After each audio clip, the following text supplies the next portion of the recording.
Саламатсыңдар ма балалар? Бүгін 6 сынып математикасының 1-2 тақырып берілген қатынаста бөлу тақырыбын өтеміз. 27 есеп. Мыс пен мырыштан дайырланған құйманың массасы 720 грамм. Құйма құрамындағы мыстың массасының мырыштың массасына қатынасы 7 бөлінген 5 қатынасындай. Құйма құрамында неше грамм мыс, неше грамм мырыш бар?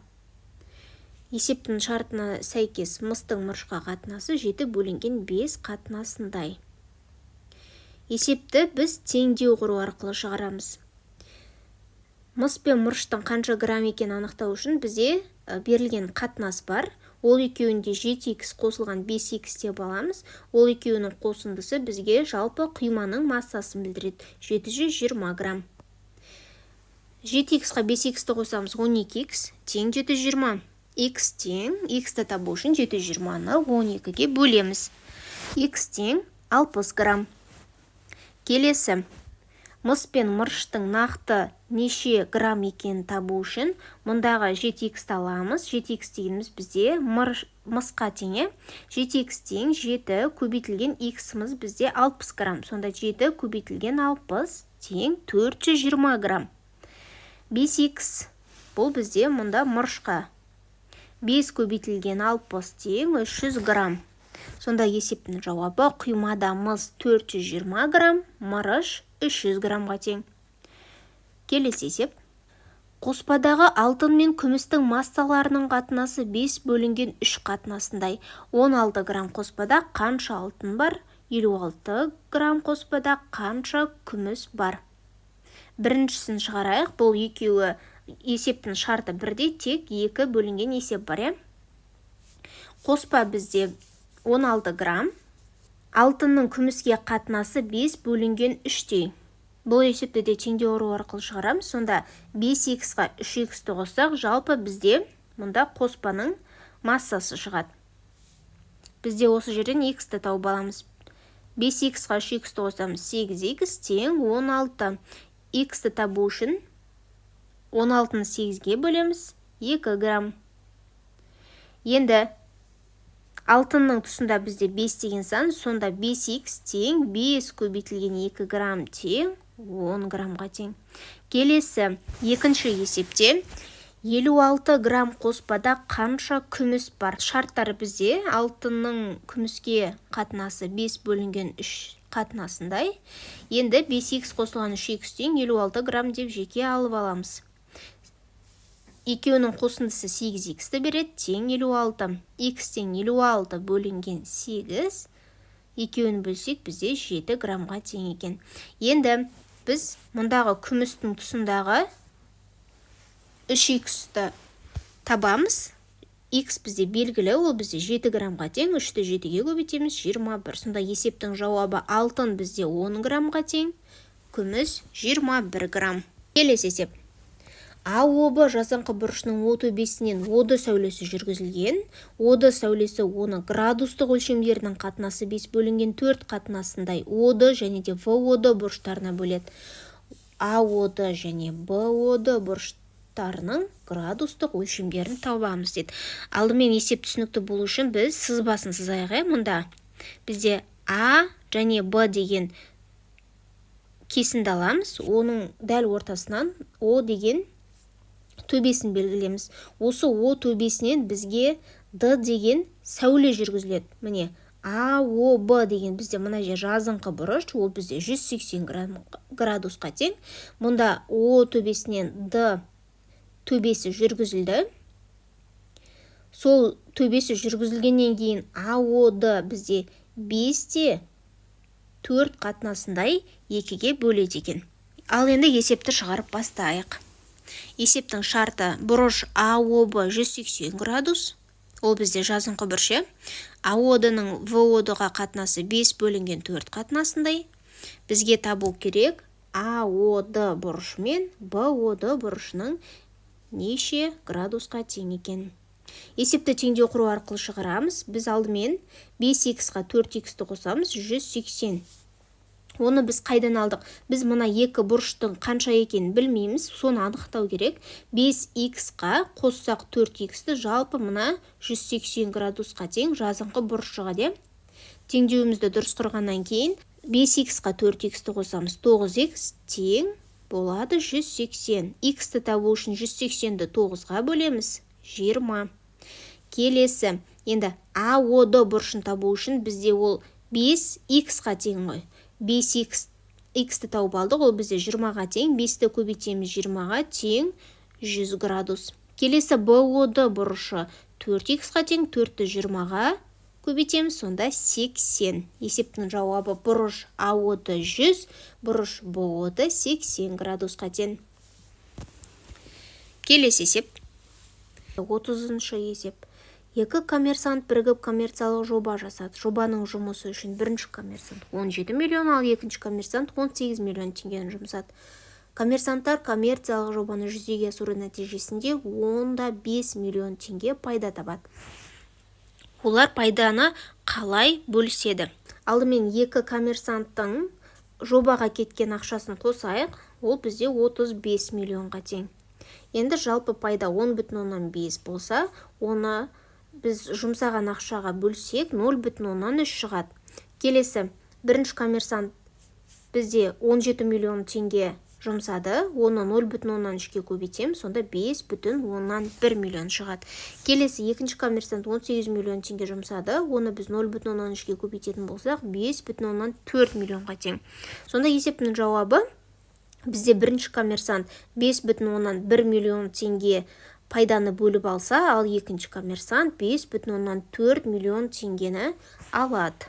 Келесі 31-ші тапсырма. Тік төртбұрыштың периметрі 42 см, оның ұзындығының еніне қатынасы 4,3 қатынасындай тік төртбұрыштың ауданын табыңдар.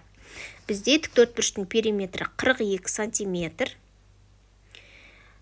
Ұзындығы А, ені Б деп алсақ, ол 4 бөлінген 3 қатынасындай делінген есептің шартында. Енді оның ауданын табайық. Біз периметрдің формуласын еске түсірейік. Периметр тең 2 көбейтілген А қосылған Б. Яғни ұзындығы мен енін қосамызда оны 2-ге көбейткенде бізде периметр шығады. Біздегі бар мәліметтермен осы формуланың орнына сандарды қойып шықсақ, периметр бізде 42, 2 деген формулада бар, көбейтілген А мен Б-ның орнына біз 4х және 3х деп аламыз. Яғни біз нақты қанша екенін анықтау үшін 42 тең 2 көбейтілген 4х-ға 3х-ті қосамыз, 7х. 7х-тан енді бөліп аламыз да 42-ні 2-ге бөлеміз. Сонда ол 21-ге тең. Осыдан х-ті табу үшін 21-ді 7-ге бөлеміз, 3 қалады. Енді тік төртбұрыштың ұзындығын табу үшін бізде ол А дегенім 4х-қа тең. Сонда 4-ті 3-ге көбейтсек 12 см. Бұны дәл солай тапсақ, 3 көбейтілген х тең 3-ті мына 3-ке көбейтеміз, сонда 9 см. Ауданын табу үшін тік төртбұрыштың ұзындығы мен енін көбейтеміз. 12-ні 9-ға көбейтсек 108 см. Сонда есептің жауабы С 108 см квадрат. Тапсырма орындалды. Келесі тапсырма. Балалар, видео түсінікті болса, каналға тіркеліп, лайк қойып кетіңіздер. 32-ші тапсырма. Қанты су ерітіндісіндегі судың массасының қанттың массасына қатынасы 17 бөлінген 3 қатынасындай, ондағы судың массасы қанттың массасынан 280 граммға артық. Қанты су ерітіндісінің массасы неше грамм? Есептің шартындағы су ерітіндісін біз А әріппен, қантты Б әріппен белгілейік. Сонда су массасының қант массасына, яғни Аның Б-ға қатынасы 17 бөлінген 3-ке тең. Енді есептің шартында айтылған бізде А деген су ерітіндісі бізде қант массасынан 280 граммға артық десе біз қосу амалын қолданамыз. Енді есепті шешейік. Бізде жалпы 17х тең 3х қосылған 280. Бұл теңдеуді шығаратын болсақ, 3х теңдіктің екінші жағына өтеді. 17х-тан 3х-ті азайтамыз, тең 280 болады. Сонда 14х тең 280 грамм. Бұдан х-ті табатын болсақ, 280-ді 14-ке бөлеміз, тең болады 20.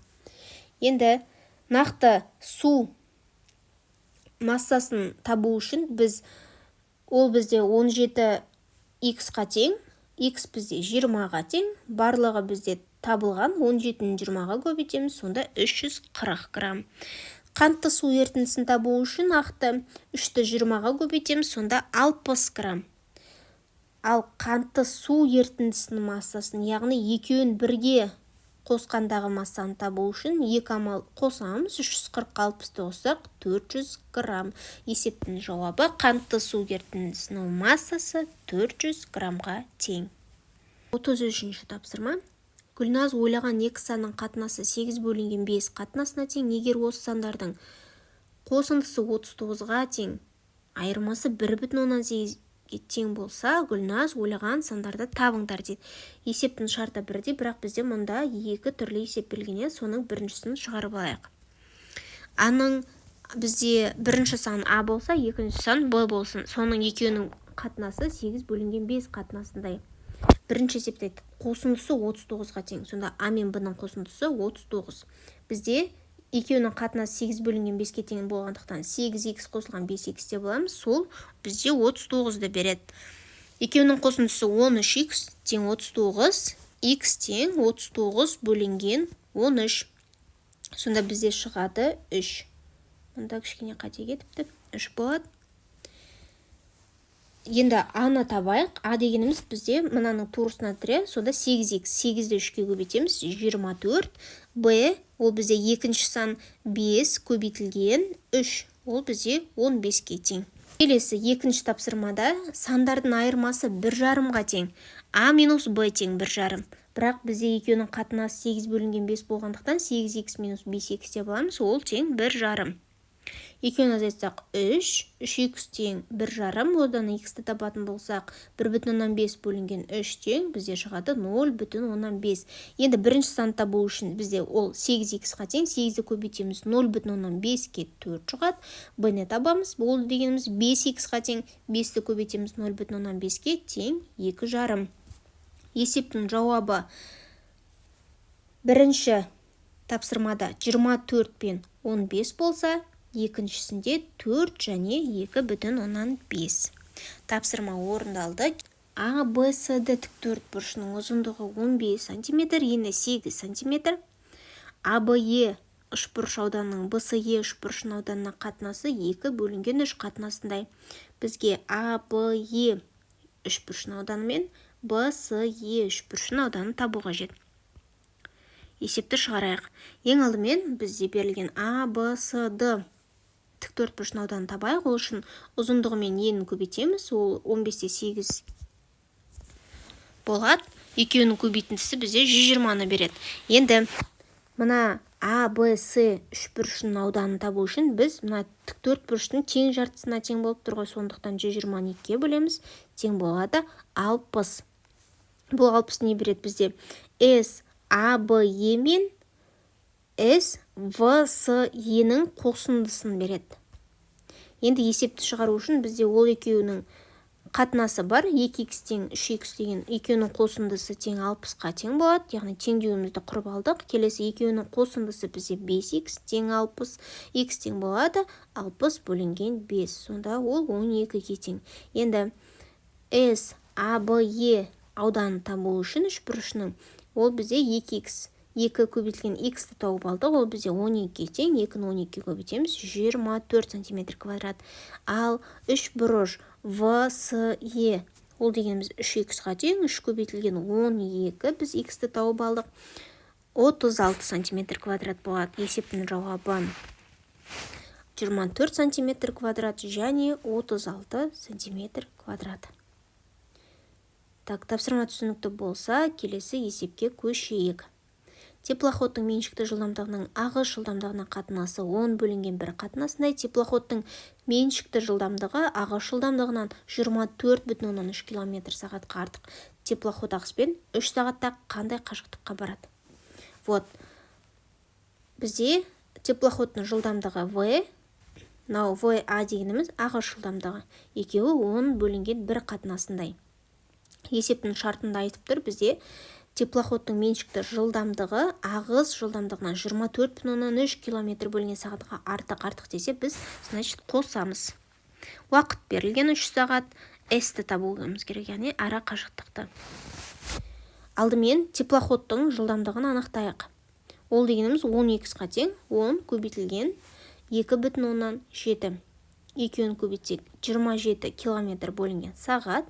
Бізде ағыс жылдамдығы 2,7 км бөлінген сағатқа тең болады. Енді 10х тең болады, х қосылған 24 бөлінген 3. Міне мұндағы теңдеу құрып алдық, соның орнына қойып жатыр. Х-ті табу үшін х-тардың барлығын теңдіктің бір жағына жинайық. 10х азайтылған х тең 24,3. Екеуінің азайындысы 9х-қа тең, ол 24 бөлінген 3. Х-ті табу үшін 24 бөлінген 3-ті 9-ға бөлем, сонда 2,7 км бөлінген сағат. С арақашықты табу үшін ол дегеніміз былтырғы программаны еске түсірсек, арақашықтық тең болады жылдамдық пен уақыттың көбейтіндісіне. Мұнда бізде В теплоходтың жылдамдығы мен ағыс жылдамдығын қосып, оны уақытқа көбейтсек, бізде арақашықтық шығады. Барлығын орнына қояйық. Теплоходтың меншікті жылдамдығы ол 27-ге тең, ағыс жылдамдығы 2,7-ге тең, оны қосып 3-ке көбейткенде 89,1 км шығады. Есептің жауабы 89,1 км. 36-шы тапсырма. Компьютерді теруші бірінші күні шығарманың 30%-ін, қалғанын екінші және үшінші күндер тереді. Оның екінші күні терген бет санының үшінші күні терген бет санына қатынасы 5 бөлінген 2 қатынасындай. Компьютерде теруші екінші күні үшінші күнге қарағанда 27 бет артық тереді. Шығармада барлығы қанша бет бар? Жалпы 100% бар деп алайық, бет саны. Одан 30%, яғни бірінші күннің шығарманың жазған бетін алып тастасақ, бізде қалады 70%. Енді мұндағы санның қатынасы берілген, екінші мен үшінші күннің ол 5 бөлінген 2 қатынасындай. Екеуін қосамыз, сонда жалпы шығады бізде 7. Енді бізде қалған 70% 7 бөлікке бөлсек, шығады 10%. Бірінші күні 30% кетті, енді екінші күні 5х-қа тең. Сонда 5-ті көбейтеміз, бізде 10, 50%, ол дегеніміз 0,5-ке тең деп алайық. Бұл бізде екінші күні терген бет саны. Енді үшінші күнінде 2х, 2-ні 10-ға көбейтеміз, 20%, ол бізде 0,2-ке тең. Есептің шартында айтады. Екінші күні үшінші күнге қарағанда 27 бет артық төледі. Бізде мұна екінші күн 0,5х-қа тең, үшінші күні 0,х артық болса қосамыз. Қосу 27. Енді осыдан х-ті табамыз, 0,5х-тен азайтамыз 0,х-ті, шығады 27. 0,3х тең болады 27, х-ті тапсақ, 27 көбейтілген 0,3, ол тең болады 90-ға тең. Есептің жауабы шығармада барлығы 90 бет бар. Келесі 37-ші тапсырма, бізде теңдеу берілген, теңдеу шешейік. Біріншісінде х-тен 1 қосылған, мұнда 1,3-тен 2х-тан 1 тең болады 5-тен 2. Бұл есепті шығару үшін мұнда екінші тұрған санды біз аралас бұрыс бөлшекке айналдырайық. Оны 1,3-тен 2х-ті бұрыс бөлшекке айналдыру үшін 3-ті 1-ге көбейтеміз, қосамыз 2-ні. Сонда шығады 3-тен 5х. Мұнда бөлшектің ережесі бойынша 3 дегенім үстіне қарай ауысады. Сонда астында болады бізде 5х қалады. Х-тен 1 өзі қалады, плюс 5х. 3 дегеніміз мұнда ауысады. Ал мұна кетеді. Сонда 5-тен 2. Осы шыққан санды біз ортақ бөлшекке келтіреміз. Барлығы бізде 5х-ға келеді. Сонда бірінші бөлшекке 5-тен, мұнаған 1-ден, ал мұнаған х-тан береміз. Сонда жалпы бөлшектің бөлімі 5х-қа тең, 5 қосылған 3 тең болады 5х-тан 2х. Бөлшектің бөлімдері бірдей болған соң тастап кетеміз дағыны, 5-ке 3-ті қосамыз 8 қалады, мұнда теңдіктің екінші жағында 2х қалды. Осы жерден х-ті табу үшін 8-ді 2-ке бөлеміз, 4. Есептің жауабы D 4. Келесі екінші теңдеу. 2 бөлінген 1,5-тен 1х қосылған х-тан 1 тең 2-ден 1. Дәл солай мұнаны біз бұрыс бөлшекке айналдырамыз. Ол үшін 5-ті 1-ге көбейтіп, 1-ге қосамыз. 5-тен 6х шығады. Бұл бөлшектердің ережесі бойынша 6х бөлшектің бөлімінде қалады дағыны 5 жоғарғы жаққа қарай көбейтіліп кетеді. Сонда шығады 6х-тан 10 қосылған х-тан 1 тең 2-ден 1 қалады. Осы шыққан теңдеуді біз ортақ бөлшекке келтіреміз. Барлығы бізде 6х-қа келеді. Сонда 6х 10-нан біз 1 береміз, х-қа біз 6-дан береміз, 2-ге біз 3х береміз. Барлығының сонда бөлімі 6х-қа тең болады. Ал мына қарай 10 қосылған 6-ны 1-ге көбейтеміз, 6 тең болады, 3х-ті 1-ге көбейтсек 3х. Бөлшектің бөлімдері 1-де 10 тастап кетеміз дағыны, 10-ға 6-ны қосып тең болады. Теңдейтін екінші жағында 3х тұр, соны жазамыз. 16 тең 3х. Бұдан х-ті табамыз. 16 бөлінген 3, х тең болады 1,5-тен 3-ке тең. Вот, мына екінші есептің жауабы бізде мынаған тең, бірақ ондай жауап бізде вариантта қарастырылмаған. Үшінші тапсырмада бізде дәл алдыңғы екі теңдеуіш сияқты шығарамыз. Бізде мұнда аралас бөлшек берілген, соны бұрыс бөлшекке айналдырамыз. 3-тен 4х, теңдіктің ережесі бойынша 3 алымына қарай көбейтіледі. 4х-тен 12 минус 2х-тен 1 тең болады 10-нан 7. Барлығының бөлшемін 10х-ға келтіреміз. Алымы болады 30 азайтылған 5 тең болады 7. Х 30-дан 5-ті азайтамыз 25 тең болады 7х-ға. Х-тен 25 бөлінген 7, х-тен 25-ті 7-ге бөлсек, бізде аралас сан шығады 3,7-ден 1. Сонымен балалар, барлық есеп бізде аяқталды. Сабақ ұнаса видеоға лайк басып, комментарий қалдырып кетіңіздер. Сау болыңдар.